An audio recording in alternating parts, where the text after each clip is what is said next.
کیا بھوکی کوڑی بھی نہیں لگی. آپ ہی لوگ کروڑوں روپیہ خرچ کر کے اپنی بسوں کا خود ہی انتظام کر کے یہاں تشریف لائے دعوت پر اور آ کر بیٹھے. جمعیت علماء ہند کے خدام کے دل میں اس کی بڑی قدر ہے. اللہ آپ حضرات کو اس کا بہتر بدلہ عطا فرمائے. میرے محترم بزرگوں، آج ہی کا مسئلہ یہ نہیں ہے. جمعیت علماء ہند کی ایک تاریخ ہے اور ایسی تاریخ ہے اپنے اس ملک کے لیے جو کسی دوسری ہندو مسلم پارٹی کے پاس نہیں ہے. علماء نے اس ملک کی آزادی کے لیے اگر آپ ان کی تاریخ کو پڑھیں گے تو آپ کو اندازہ ہوگا کہ ان کی اس ملک کی آزادی کے لیے قربانیاں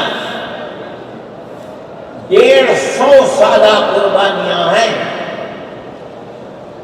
کوئی اس ملک کے اندر ہندو مسلم ایسی پارٹی نہیں ہے جس کی تاریخ ایسی قربانیوں کی تاریخ ہو.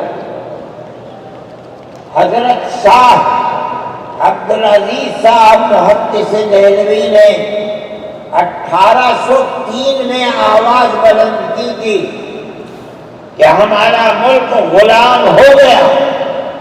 اس غلام ملک کو آزاد کرانا اس ملک میں بسنے والے ہر مسلمان اور ہر شخص کا فرض ہے. کوئی مائی کا لال نہیں تھا جو انگریز کی طاقت کے سامنے آزادی ملک کا نعرہ بلند کر سکتا. ایک مسلمان عالم دین نے اسی دلی کے اندر اس نعرے کو بلند کیا. اس کی جائیداد قرض کر لی گئی، اس کے مدرسے کو دفن کر دیا گیا، اس کو دلی بدر کر دیا گیا. لیکن یہ مسلمان ایسے نہیں تھے جو کسی ملک کے پیسے یا اس کی ثروت اور اس کی طاقت کے سامنے سر جھکا دیتے. جو انہوں نے اپنا موقف اختیار کیا تھا پتھر کی چٹان کی طرح، اسی طرح اس موقف کے اوپر کھڑے رہے. سب سے پہلا جہاد سن 1932 کے اندر ہوا. ہندوستانی لوگ تو جانتے بھی نہیں، اور اس کے اندر لوگ ڈر گئے، ختم ہو گئے. شاہ عبدالعزیز صاحب کے رشتے کے، ان کے قریب، ان کے اولاد میں شاہ اسماعیل شہید اور رائے بریلی کے شاہ احمد شہید دونوں کے دونوں ختم ہو گئے، شہید ہو گئے بالا کوٹ کے میدان میں. لیکن پیچھے نہیں ہٹے. وہ لوگ جو بچ کر آئے تھے سن 1857 میں پھر جہاد کر لیا، اور اس کے اندر صرف اسی دلی کے اندر 33,000 مسلمان شہید کیے گئے، اور لال قلعے سے لے کر جامع مسجد تک درختوں کے اوپر ان کی لاشوں کو لٹکا دیا گیا. یہ مسلمان کی تاریخ ہے، علماء کی تاریخ ہے. بتائیں کون ہے جس کی زندگی کے اندر یہ تاریخ مل سکتی ہے؟ میں کہتا ہوں، لاکھوں آدمی کے سامنے کہتا ہوں، کوئی مائی کا لال ہے جس نے اس ملک کی اس طرح خدمت کی ہو جس طرح مسلمان علماء نے خدمت کی ہے؟ میرے بھائی، جب یہ علماء انہی مجاہدین کی بنائی ہوئی جماعت ہے، ہم تو ان کے جوتے سیدھے کرنے والے ہیں. ہمارا کیا کام ہے؟ ایک ہی کام ہے کہ انہوں نے جو جمعیت کی بنیاد کے اندر ہندو مسلم اتحاد اور ملک میں ہر بسنے والے کو ایک پیغام دیا تھا پیار و محبت کا، ہم اسی پیغام کو لیے بیٹھے ہوئے ہیں۔ ہمارا کام صرف اتنا ہے، دنیا توڑنا چاہتی ہے، حکومتیں برباد کرنا چاہتی ہیں، فرقہ پرست ذہنیت آگ لگانا چاہتی ہے، یہ نعرہ دینا چاہتی ہے کہ ہندو الگ، سکھ الگ، مسلمان الگ۔ ہم کہتے ہیں نہیں، ہندو مسلم سکھ عیسائی بھائی بھائی۔ یہ ہمارا پیغام نہیں ہے، ان بزرگوں کا پیغام ہے جنہوں نے پھانسیوں کے تختوں کو چوما، اپنے اس ملک کے لیے چوما ہے، اس کی آزادی کے لیے چوما ہے۔ اس ملک کے اندر یگانگت اتحاد جس کو آج آگ لگایا جا رہا ہے، ہمارے بزرگوں نے اسی اتحاد کے لیے اپنی قیمتی جانوں کو قربان کیا ہے، اور ان کا مقصد یہ تھا کہ ملک آزاد ہو جائے، حکومت ایسی بننی چاہیے جو حکومت سیکولر حکومت ہو، کسی کا حق نہ جائے۔ کانگریس اس لیے نہیں بنی تھی، یہ 1803 کی آواز ہے کہ ملک غلام ہو گیا، جہاد کرنا فرض ہے۔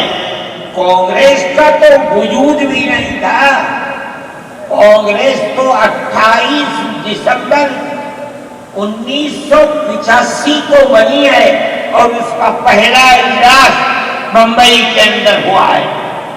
آپ لوگ سمجھیں اس کو، کانگریس ملک کو آزاد کرانے کے لیے نہیں بنی تھی، کانگریس کی تجویز موجود ہے۔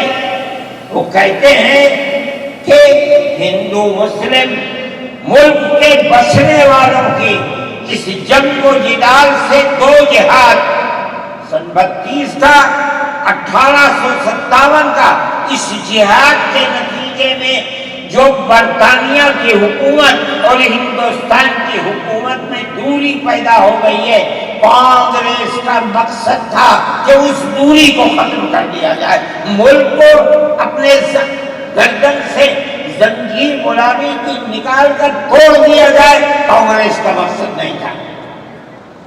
میں آپ سے کہتا ہوں یہ بات ہے، اور کانگریس کی تجویز میں موجود ہے، کوئی اس کی تردید نہیں کر سکتا۔ کسی نے حضرت گنگوہی رحمت اللہ علیہ سے پوچھا کہ ایک جماعت بنی ہے جو ہندوؤں نے بنائی ہے، مسلمان اس جماعت میں شریک ہو سکتا ہے؟ حضرت نے فتویٰ دیا اور یہ کہا کہ جس طرح اپنے کاروبار میں ہندو مسلمان شریک ہو سکتا ہے، اسی طرح اس پارٹی کے اندر بھی ہندو مسلمان شریک ہو سکتا ہے، بشرطے کہ دین کو کوئی نقصان نہ پہنچے۔ اس فتوے کا نام ہے نصرت الابرار، جو پرانی مکتبے ہیں، لائبریریاں ہیں، یہ آج بھی وہاں موجود ہے۔ یہ صرف فتویٰ نہیں ہے، یہ اس لیے ہے کہ یہ اشارہ ہے کہ مسلمانوں کو کانگریس کے ساتھ شریک ہونا چاہیے، اور کانگریس کے اس نظریے کو بدلنا چاہیے۔ کانگریس کے اندر مستقل غلامی کی زنجیر کو توڑنے کے لیے اور انگریز کے ساتھ جہاد کرنے کے لیے تیار کرنا چاہیے۔ مسلمان جوخ در جوخ اس کے اندر شریک ہوئے، کانگریس کے اس نظریے کو بدل دیا اور کانگریس کو ملک کی آزادی کے لیے کھڑا کر دیا۔ یہ مسلمان کا، علماء کا، جمعیت علماء کا کردار ہے۔ کوئی مانے نہ مانے، تاریخ میں لکھی ہوئی چیزیں ہیں، ہم سے پوچھے ہم وہ تاریخ کی لکھی ہوئی چیزیں لیں گے؟ ہماری تاریخ کو مٹا دیا گیا۔ وہ طبقہ جو آج ملک کے اندر اسلام اور مسلمانوں کو دفن کرنا چاہتا ہے، وہ ہماری تاریخ کو دفن کرنے کے اندر کامیاب ہو گیا، مگر ہم کہتے ہیں کہ ہماری تاریخ ہے۔ میرے بھائی، ملک اسی طرح چلتا رہا، جیسے جیسے آزادی قریب آتی رہی، جمعیت علماء ہند وہ تنہا ایک جماعت تھی جو برابر موتی لال نہرو، جواہر لال نہرو، گاندھی جی سے یہ بات کہتی رہی کہ ہمیں ضمانت دو، ہم 143 سال ہیں ہماری زندگی، جہاد کی زندگی، ہمیں یہ ضمانت دو کہ ملک آزاد ہوگا تو اس کا کردار سیکولر کردار ہوگا، دستور سیکولر دستور ہوگا، جس کے اندر ہندو، مسلمان، سکھ، پارسی، عیسائی ہر ایک کو اپنے مذہب کے ساتھ جینے کا حق ہوگا اور حکومت کا کوئی مذہب نہیں ہوگا۔ ہمارے پاس تجویزیں موجود ہیں، برابر ہمیں مفتی کفایت اللہ صاحب جو جمعیت علماء کے اس وقت صدر تھے، نام لے کر ان کے پاس موتی لال نہرو، گاندھی جی، یہ لوگ اپنی ورکنگ کمیٹیوں کی تجاویز بھیجتے ہیں، مفتی صاحب کرم فرما، مفتی صاحب یہ ہے کہ ہمارا ملک جب آزاد ہوگا ہم گارنٹی دیتے ہیں کہ ملک سیکولر ملک ہوگا۔ اس کا کیا مطلب ہے؟ ہمارا کردار، ہمارا مذہب، ہمارا وقت، ہر چیز آزاد رہے گا۔ مسلمان کس طرح چاہے گا اپنی زندگی گزارے گا، اپنے مذہب کو سینے سے لگا کر زندگی گزارے گا۔ میں یہ بات صرف ہوائی نہیں کہہ رہا ہوں، آپ غور سے اس تحریر کا ایک ایک لفظ سنیں۔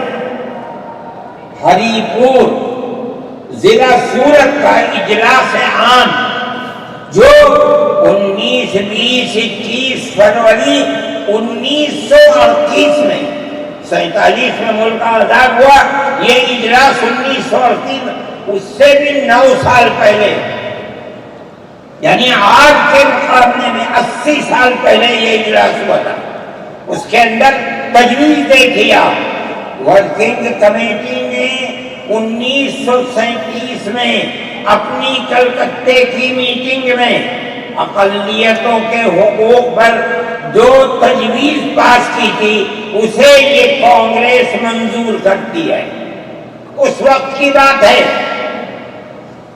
اور نئے سرے سے اعلان کرتی ہے کہ ہندوستان کی اقلیتوں کے تمدنی، مذہبی اور لسانی حقوق کی حفاظت کرنا کانگریس کا پہلا فرض اور بنیادی پالیسی ہے، تاکہ حکومت کی کسی بھی ایسی اسکیم میں جس میں کانگریس شریک ہو، اقلیتوں کو ترقی اور نشو و نما کا زیادہ سے زیادہ موقع مل سکے۔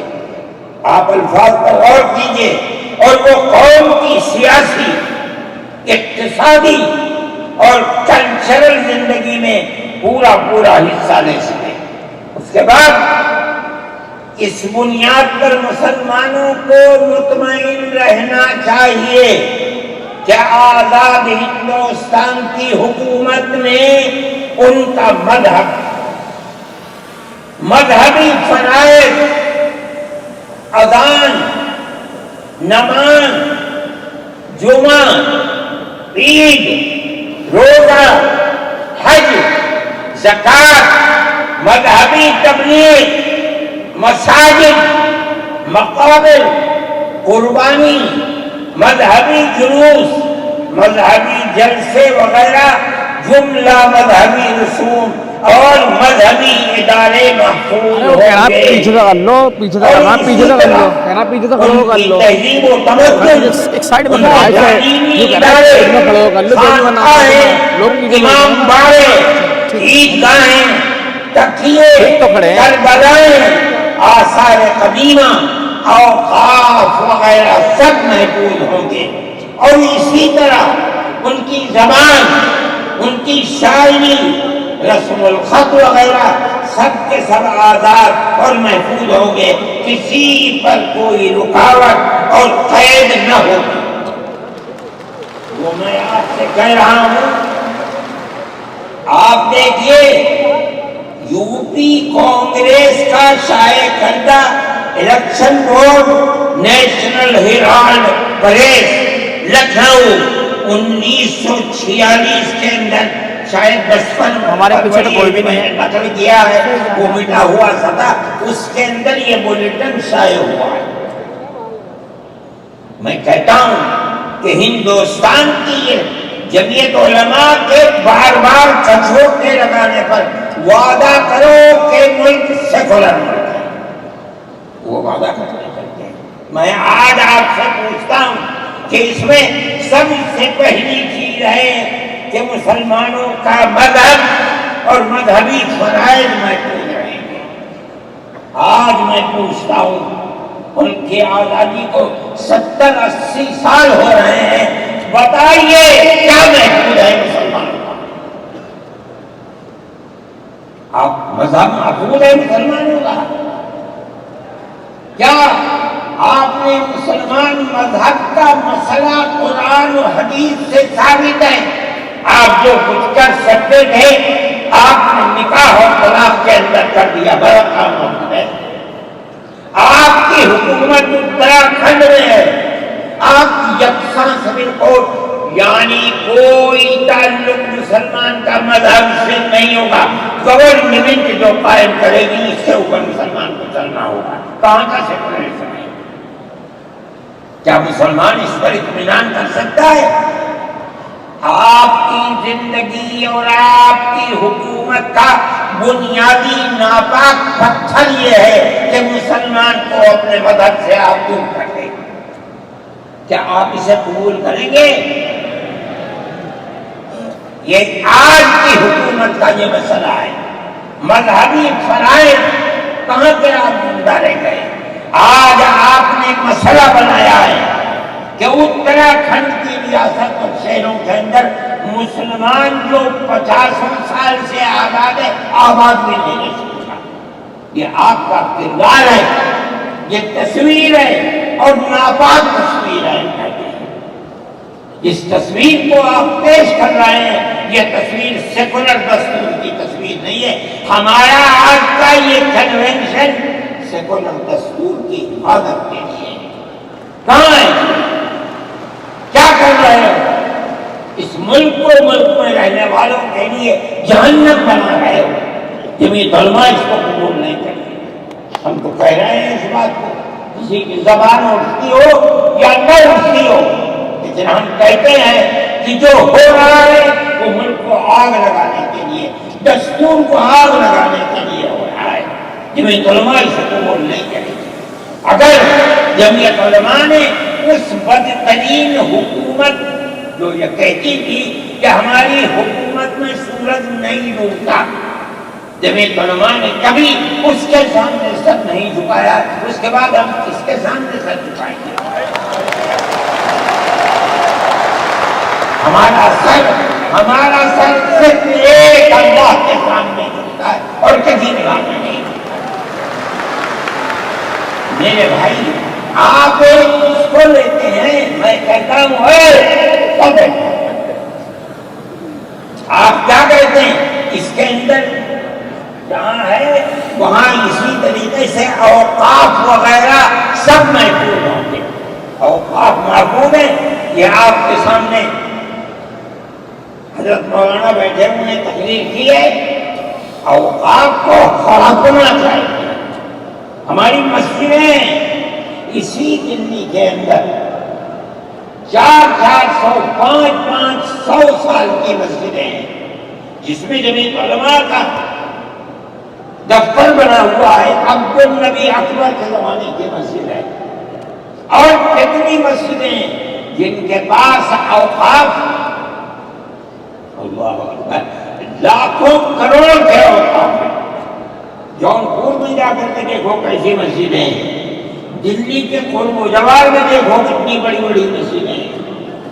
ہندوستان کا وہ طبقہ جو ان مساجد کے اوقات کو ہڑپ کرنا چاہتا ہے. کہتا ہے اگر کسی وقت زمین یا مسجد یا کسی بھی چیز کے کاغذات وقت کے نہیں آئے اس کو وقت نہیں مانا جائے گا. کون 500 سال پرانے کاغذات لا کر پیش کر دے گا؟ قانون یہ تھا کہ جو مسجد بنی ہے، جو وقف پر بنتی ہے وہ وقف ہے. آپ کو کیا درد ہے کہ آپ اس وقت کو ختم کرتے ہیں؟ اس کا مطلب ہے مسلمانوں کی زمین کو ہڑپ کرنا چاہتے ہو، حرام کھانا چاہتے ہو، اس لیے ان اوقات کو ہڑپ کرنا چاہتے ہو. ہم اس کو قبول نہیں کرتے. اوقات ہمارے آباء و اجداد کے کیے ہوئے ہیں. اوقات اللہ کی ملکیت میں دیے ہوئے ہیں. مسجدیں بنی ہوئی ہیں، آپ ان کی حفاظت کیجیے. اس لیے کہ ہم اس ملک کے رہنے والے ہیں، ہم باہر سے آئے ہوئے نہیں ہیں. اگر ہندو گوجر ہے مسلمان بھی گوجر ہے، اگر ہندو جاٹ ہے مسلمان بھی جاٹ ہے، اگر ہندو راجپوت ہے مسلمان بھی راجپوت ہے. جاؤ دیکھو کشمیر کے اندر اگر ہندو بھی رحمت ہے مسلمان بھی رحمت ہے. ہم اسی ملک کے رہنے والے ہیں. کسی کو اچھا لگا یہ مذہب وہ اس مذہب میں چلا گیا، کسی کو یہ مذہب اچھا لگا وہ اس مذہب میں چلا گیا. کیا مذہب کی بنیاد پر اس ملک کے اندر آپ ہمیں جینے کا حق نہیں دیں گے؟ ہم اپنے جینے کا حق کو دیں گے. آپ نے جس سیاست کو اختیار کیا، آپ 2 الیکشن پہلے دیکھیے کس قوت کے ساتھ بی جے پی آئی تھی. آپ نے جس پالیسی کو اختیار کیا، سیکولرزم کو آگ لگانی چاہیے، اس کا نتیجہ اس الیکشن میں کیا ہوا؟ بی جے پی ہار گئی.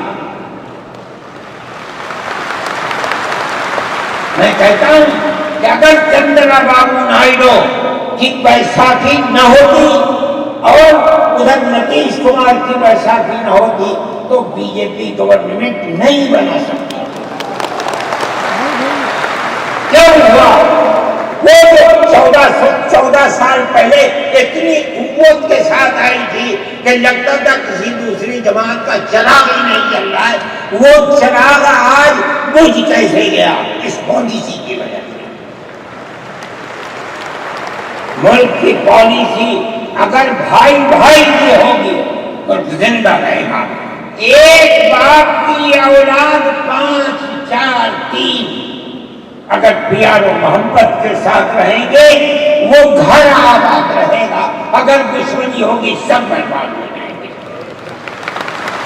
ہماری یہ پالیسی ہے کہ ہندو مسلمان سکھ عیسائی سب ایک دوسرے کے ساتھ بھائی بھائی ہیں. آپ اس پالیسی کو کیوں مخالفت کرتے ہیں؟ ہم اسی طرح چلتے ہیں. جمعیت علماء ہند کا یہی کردار ہے. جمعیت علماء ہند آج بھی یہی کرتے ہیں. میں نے ابھی چند مہینے ہوئے میوات کے اندر لوگ لٹ گئے، پس گئے، ان کو جمع کیا. ہم نے ان سب کو 1-1 لاکھ یا 2-2 لاکھ روپئے دیے جا کر کے. مسلمان بھی تھے، ہندو بھی تھے. ہم نے ان کو دیا، وہ خوش ہو گئے. ہم ہر سال تقریباً 1.5 کروڑ روپئے دیتے ہیں بچوں کو جو پڑھنے والے ہوتے ہیں، جو غریب ہوتے ہیں، اونچی تعلیم کے لیے.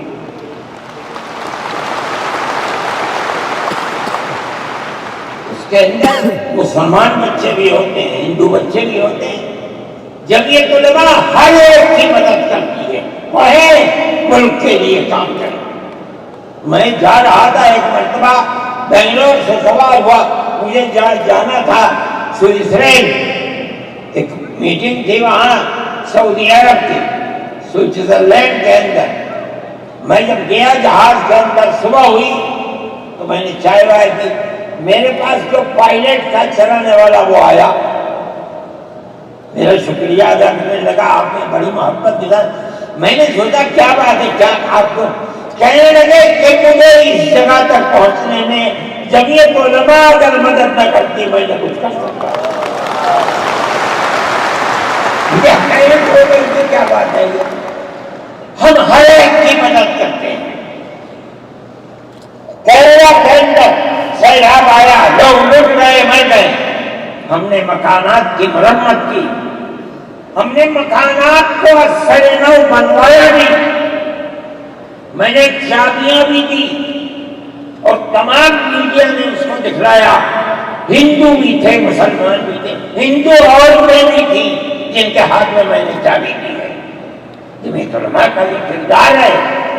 ہمارے بزرگوں نے متحدہ قومیت کتابیں شائع کی ہیں، اس کا مطلب ہے کہ ہندوستان کی قوم مذہب کی بنیاد پر نہیں بیٹھے گی، جو ہندوستان میں رہتا ہے ان سب کی ایک ہی قوم ہے، مذہب کی بنیاد پر قومیں تقسیم نہیں ہوگی۔ یہ ہمارا کردار ہے، ہم اس کردار پر زندہ ہیں اور اسی پر چلتے ہیں۔ صحیح ہے، یہ ملک کے اندر جو پالیسی چل رہی ہے کہ ان کو مار دو، ان کو گرا دو، ان کو، آسام کے اندر یہ پالیسی آج سے نہیں سن 12 سے چل رہی ہے۔ جمعیت علماء تنہا جماعت ہے ملک کے اندر جو آسامیوں کے مسائل کو جانتی ہے۔ یہاں سے رہنے والے، ان کی زبان اور ہے، ان کا کلچر اور ہے، بہت دور ہے، دنیا کے آخر میں رہتے ہیں، کون جانتا ہے ان کا مسائل؟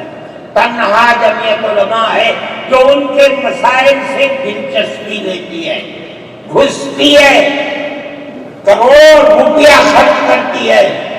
یہ ایک مسئلہ تھا، اس سے پہلے ایک اور مسئلہ تھا، کہا گیا کہ پنچایت اگر کسی کو آسام میں یہ سرٹیفکیٹ دیتی ہے کہ یہ ہندوستانی ہے تو وہ سرٹیفکیٹ نامقبول ہوگا۔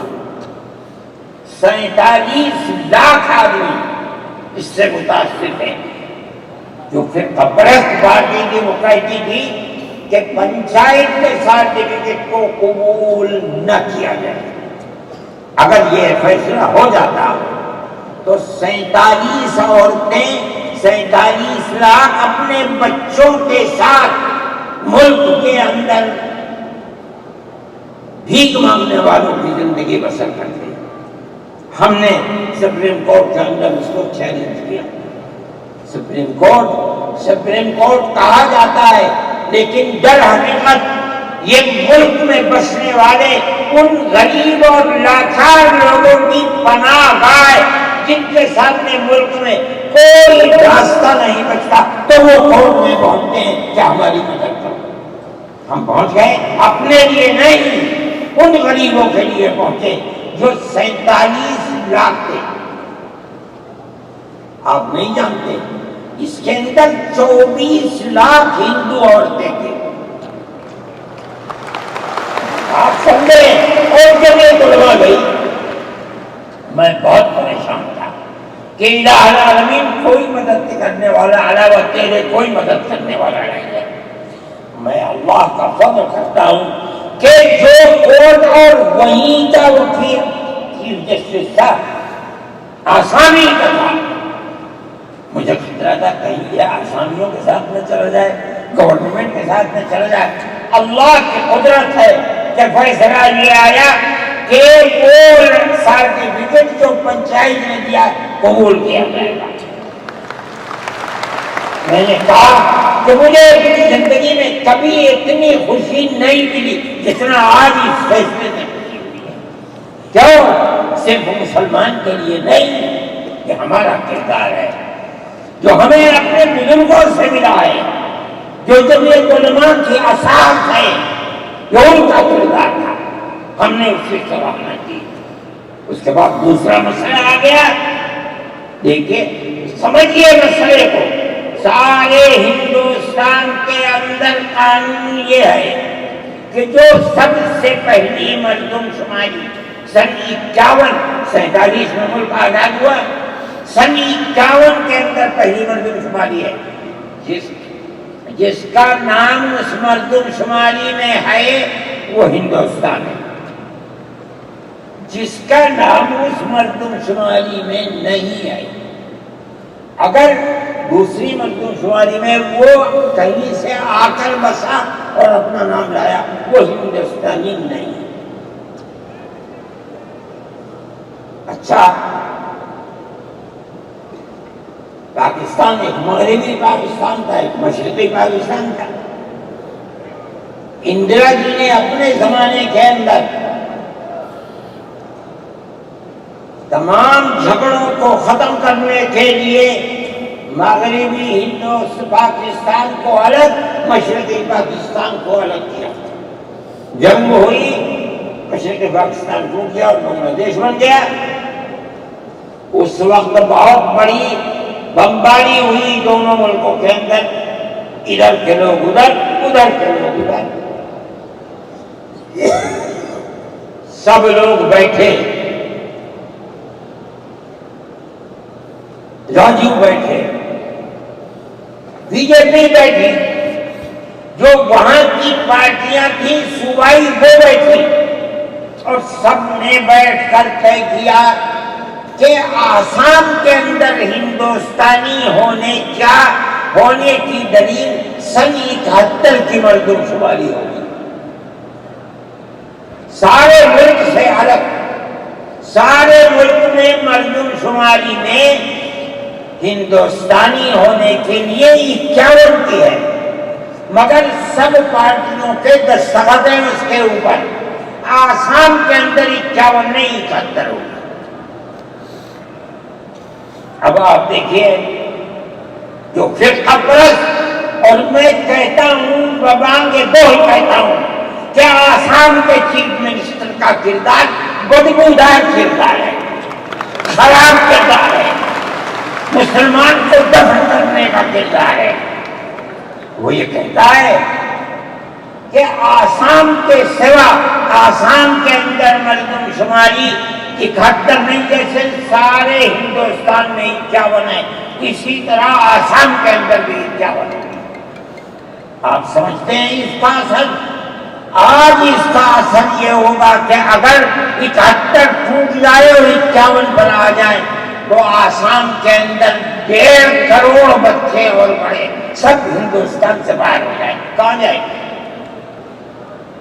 صرف مسلمان کی مخالفت، کھانا ہضم نہیں ہوتا ہے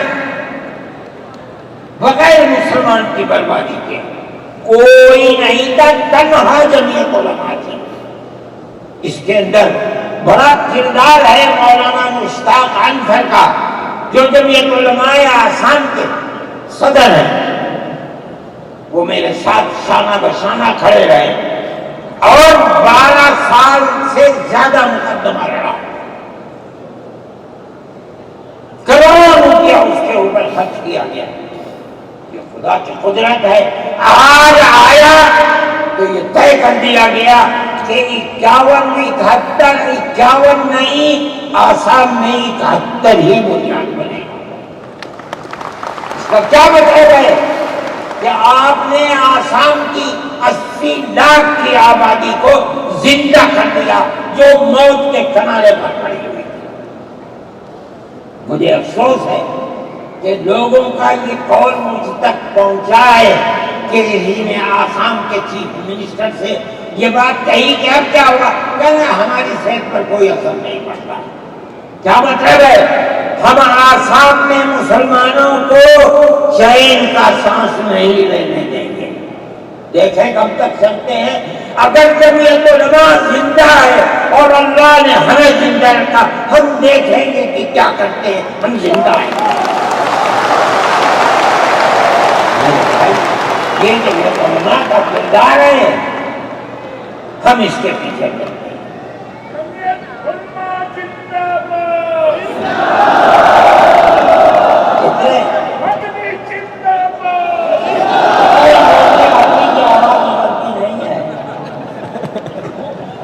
میرے بھائی، ہمارا یہی کردار ہے۔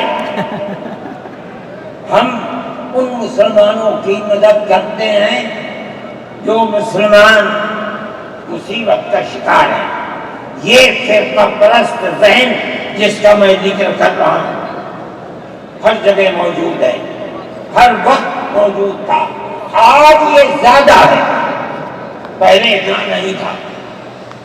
ہر جگہ مسلمان کے لیے، جوانوں کے لیے مصیبت کا شکار ہے. خاص طور پر ہم سے لوگ کہتے ہیں کہ تم ان کے مقدمات کو کیوں لڑتے ہو؟ کہتے ہیں تم دہشت گردوں کی پناہ گاہ ہے جمعیت علماء. یعنی ان کا مفروضہ یہ ہے کہ جتنے لوگوں پر الزام لگا ہے دہشت گردی کا، وہ سب کے سب حقیقت دہشت گرد ہے.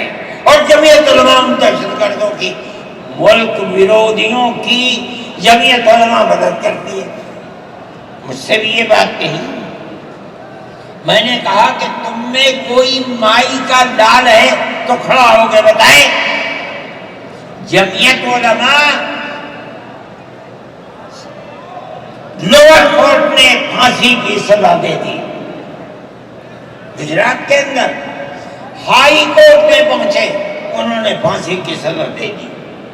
ہم اس کیس کو لے کر، اس کے اندر ہندو بھی تھے، مسلمان بھی تھے، سپریم کورٹ میں آئے.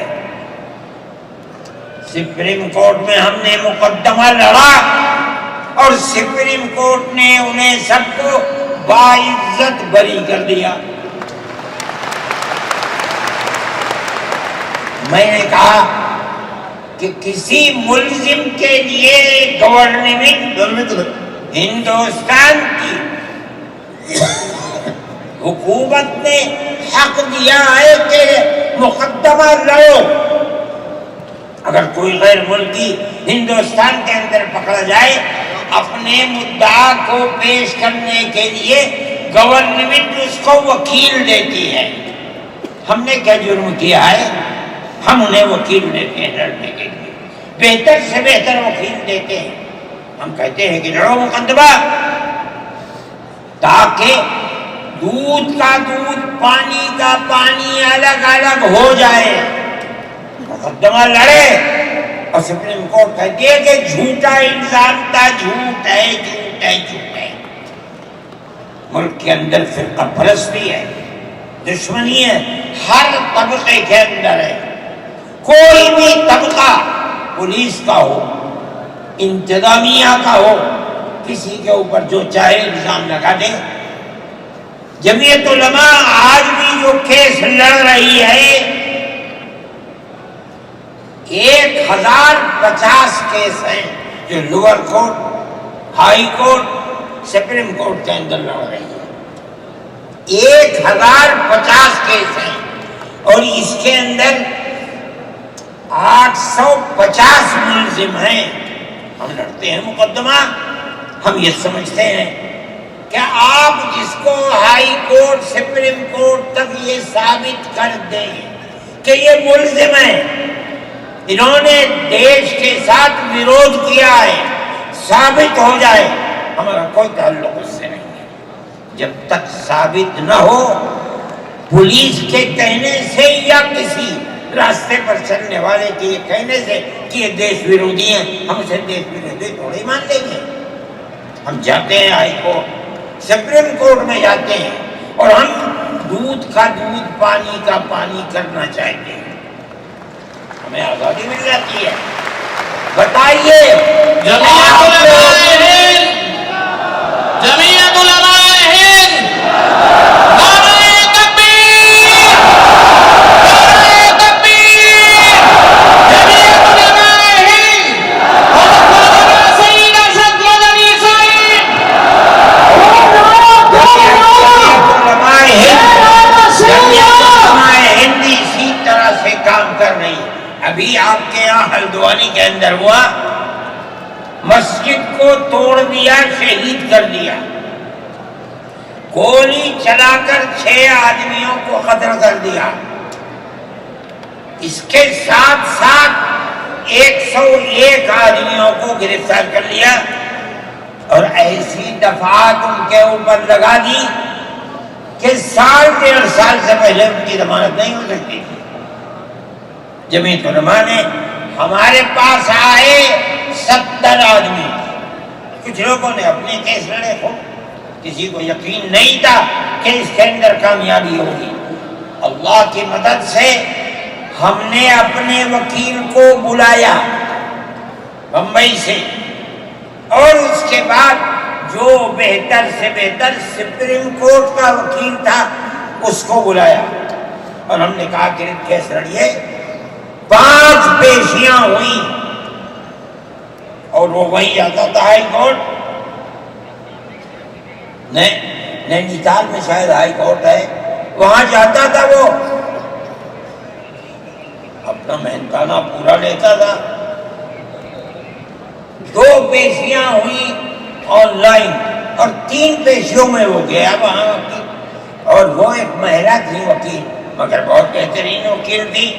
انہوں نے اپنے کیس کو رکھا، اور ہندوستان میں میں نہیں جانتا ہوں جمعیت علماء اتنے کیسوں کو اتنے سال سے لڑ رہی ہے، بیک وقت 50 آدمیوں کی ضمانت ہو جائے، جن میں 6 عورتیں بھی تھیں، یہ پہلی مرتبہ ہوا۔ ہم یہ سمجھتے ہیں کہ ہماری بہت بڑی کامیابی ہے، اللہ کا انعام ہے، اس کا فضل ہے، ہم لڑ رہے ہیں اسی طریقے کے اوپر۔ مدارس اسلامیہ، میرے بھائی، مدارس اسلامیہ اس ملک کی مذہبی اعتبار سے جان ہے۔ جمعیت علماء ہمیشہ سے یہ بات کہتی تھی کہ مدارس ام المدارس دارالعلوم دیوبند ہے۔ حضرت نانوتوی رحمۃ اللہ علیہ نے جو دستور بنایا، وہ دستور یہ تھا کہ کسی گورنمنٹ سے کوئی مدد نہیں لی جائے گی۔ المؤمن ينظر بنور اللہ، یہ ان کے دل کے اندر ایک بات آئی۔ میں کہتا ہوں کہ اگر یہ بات نہ ہوتی اور حکومتوں سے پیسے لے لے کر مدارس چلتے، آج ان مدارس کی جان نکل چکی ہے۔ آزاد ہے مدارس، کسی گورنمنٹ کا ایک پیسہ ہمارے پاس نہیں ہے۔ مسلمان رکشہ چلانے والا، مزدوری کرنے والا، دولت مند، کاروبار کرنے والا، ہر مدرسہ ایک ہاتھ سے دیتا ہے، دوسرے ہاتھ سے پتہ نہیں چلتا۔ اللہ کا فضل ہے۔ اسی طرح مدارس دین کی خدمت کر رہے ہیں۔ ہم یہ سمجھتے ہیں کہ دین کی بقا ہندوستان کے اندر، اس کے اندر بنیادی کردار مدارس اسلامیہ کا ہے۔ لوگ کہتے ہیں تبلیغ کا ہے، میں کہتا ہوں ہاں تبلیغ کا بھی ہے، اصل کردار مدارس اسلامیہ کا ہے۔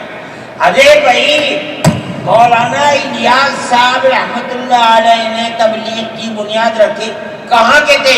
مدرسوں میں پڑھ کر نہیں تھے۔ مولانا یوسف صاحب نے کام کیا اپنے باپ کے طریقے پر، کہاں سے نکلے؟ مدرسے سے پڑھ کر نکلے تھے۔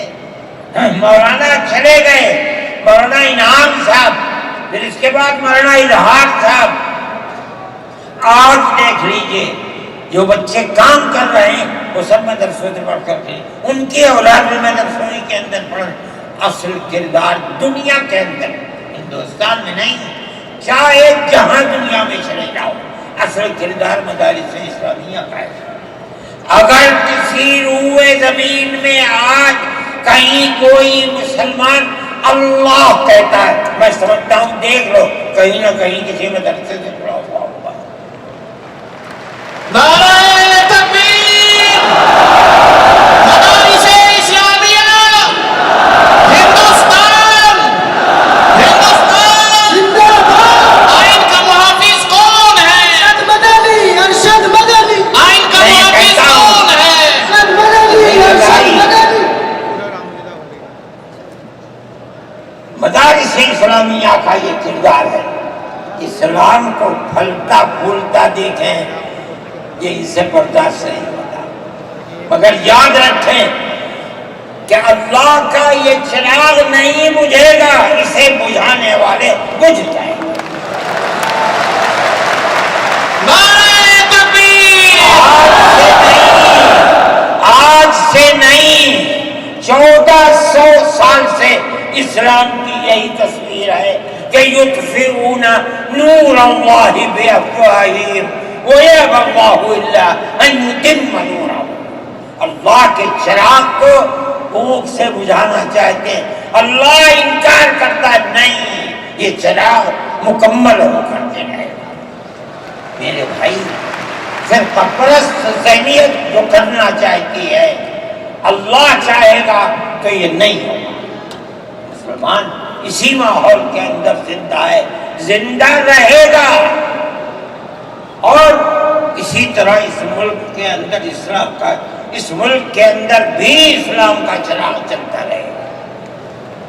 میرے بھائی، میں یہ باتیں اس لیے کہہ رہا ہوں کہ آپ کے اندر حوصلہ ہونا چاہیے، لیکن امن و امان کو مت جانے دیجیے۔ مسلمان مر جائیں ٹھیک ہے، مگر امن و امان ختم نہیں ہونا چاہیے۔ میں نے، ٹھیک ہے، اسلام کو نہیں مانتا آدمی، اللہ کو نہیں مانتا، اللہ کو برا بھلا کہتا ہے۔ ہمارے آقا ہمارے سر اور آنکھوں پر ان کے جوتے ہیں، ہم ان کو اللہ کے بعد دوسری شخصیت سمجھتے ہیں۔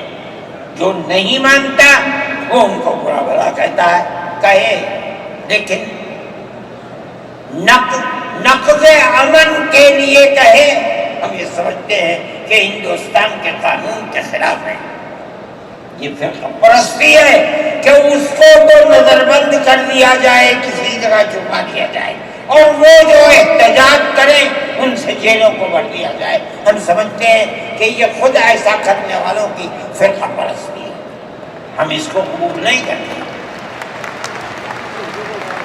اس لیے میرے بھائی، آنے والے دنوں کے اندر یہ بات طے ہوگی کہ اس سلسلے کے اندر کیا کیا جائے۔ ہم اس کو نقض امن سمجھتے ہیں۔ آپ ایسا کرنے والوں پر نقض امن کی بنیاد نہ بنائیں، اور وہ جو گھروں سے باہر نکلے ان پر نقض امن کی بنیاد۔ آج بنگلور کے اندر جو یہ واقعہ 3 سال پہلے ہوا تھا، جو کرنے والا تھا وہ آزاد پھر رہا ہے، اور میں سمجھتا ہوں کہ 63 یا 64 لوگ 3 سال سے جیلوں کے اندر پڑے ہوئے ہیں، صرف اس لیے کہ جو نقض امن کرنے والا ہے اسے تو آپ نے آزاد چھوڑ دیا، اور جو احتجاج کرنے والے تھے ان سے آپ کو جیل میں بھر دیا۔ ہم اس چیز کو اس ملک کے امن کے خلاف سمجھتے ہیں۔ میرے بھائی، بلڈوزر چلانا یہ بھی ایک چیز تھی۔ آپ قانون کے خلاف ہونے پر بلڈوزر چلاتے ہیں، چاہے ہندو کا گھر ہو، چاہے مسلمان کا گھر ہو، چاہے عیسائی کا گھر ہو، ہم اسے بھی برا سمجھتے ہیں۔ آپ نوٹس دیجئے، چند دن کی مہلت دیجئے، کل آپ نے نوٹس لگایا آج لگا دیں، خراب ہے، لیکن آپ دیکھ لیجئے 95% گھر مسلمانوں کے ہیں، پوری روڈ کے اوپر، جہاں مکانات کہتے ہیں کہ اپنی جگہ سے بڑھے ہوئے ہیں، مسلمانوں کے بھی ہیں، ہندوؤں کے بھی مکانات، آپ صرف مسلمان کے مکان توڑ دیں۔ پھر دوسری مصیبت کیا ہے کہ اس مکان کے اندر مان لیجیے بوڑھے ماں باپ رہتے ہیں، جس کو آپ نے پکڑا ہے، کوئی غلطی ہوئی ہے، اس کے بیوی اور بچے رہتے ہیں اس مکان میں، غلطی اس ایک آدمی سے ہوئی، آپ پورے مکان کو گرا دیں، ماں باپ کہاں جائیں گے؟ ایسے مکانات کو گرا دیا جس میں وہ کرائے پر رہتے تھے، وہ ان کا مکان گرا، آپ نے گرا دیا۔ ہم اس کے خلاف، ہم یہ سمجھتے ہیں کہ گورنمنٹ کا یہ عمل ملک کے دستور اور آئین کے خلاف ہے۔ اس لیے جمعیت علماء ان تمام چیزوں کے اوپر نکیر کرتی ہے، اور ہم یہ سمجھتے ہیں کہ اگر یہ ملک زندہ رہے گا تو اخوت و ہمدردی اور پیار و محبت کے ساتھ زندہ رہے گا۔ جمعیت علماء کی یہ پالیسی ہے، ہم سب کو ساتھ لے کر چلتے ہیں، کسی کی مخالفت نہیں۔ یہ پنڈت جی بیٹھے تھے، چلے گئے، تھک گئے، اس سنجے کو گئے کہ تبڑا ٹیکا لگا ہوا ہے، کہنے لگا میں تو آیا ہوں جلسے میں شریک ہوں گا. میں نے کہا کوئی دیکھے گا تو کیا کہے گا؟ جی کہنے دے جو چاہے کہے، میرے تعلقات سب سے ہیں، میں ہر ایک سے اپنے تعلقات، چاہے کوئی ہندو ہو چاہے مسلمان ہو. میں نے اپنے بچپن میں دیکھا ہے کہ حضرت رحمۃ اللہ علیہ کے پاس ہندو بھی آتے تھے، مسلمان بھی آتے تھے. میں نے یہ بھی دیکھا ہے کہ ایک گاؤں کے اندر جبیرن میں حضرت کار سے جا رہے تھے، میں بیٹھ گیا، وہاں جا کے میں نے دیکھا کہ ایک ہندو جو اس گاؤں کا پڑھا لکھا آدمی تھا، ہو سکتا ہے حضرت کے ساتھ کہیں جیل میں ہو، اس کے یہاں اس زمانے کے اندر جب پانی نکالنے کے لیے انجن کا رواج نہیں تھا، اس نے لگایا اور حضرت کو بلایا تھا کہ حضرت اس کے اندر بسم اللہ کر کے شروع کر دیں. حضرت کا بڑھاپا تھا، وہ اسے چلانے، تو وہ بھی لگا اور بھی لوگ لگے اور حضرت بھی لگے اور اسے چلایا اور پانی نکلنے لگا. یہ تعلقات تھے. ہم آج بھی اسی کے اوپر قائم ہیں. بغیر پیار و محبت کے ملک نہیں چلے گا. آپ کو یہ چلانا پڑے گا. آپ اسلام اور مسلمان کی مخالفت کریں اور اسے برباد کریں، یہ چیز نہیں چلے گی. میں اس سلسلے کے اندر جو گٹھ بندھن کی پالیسی ہے میں اس کو اچھا سمجھتا ہوں. ایک طرف تو یہ کردار ہے گورنمنٹ کا، بڑی عجیب بات ہے. فلسطین آزاد ملک ہے، حقیقت یہ ہے. آپ یہ دیکھیے جب دولت عثمانیہ کو دنیا کی بڑی طاقتوں نے مل کر ختم کیا اور خلافت اسلامیہ ترک میں ختم ہو گئی، وہ امریکہ، روس، برطانیہ، انہوں نے مل کر ایک یہودی حکومت قائم کی اسرائیل میں. اس کی ایک حدود اربع تھی، اس کے اندر فلسطین یعنی بیت المقدس نہیں تھا. جب بڑا اسرائیل ہو گیا، امریکہ اس کا سرپرست بن گیا.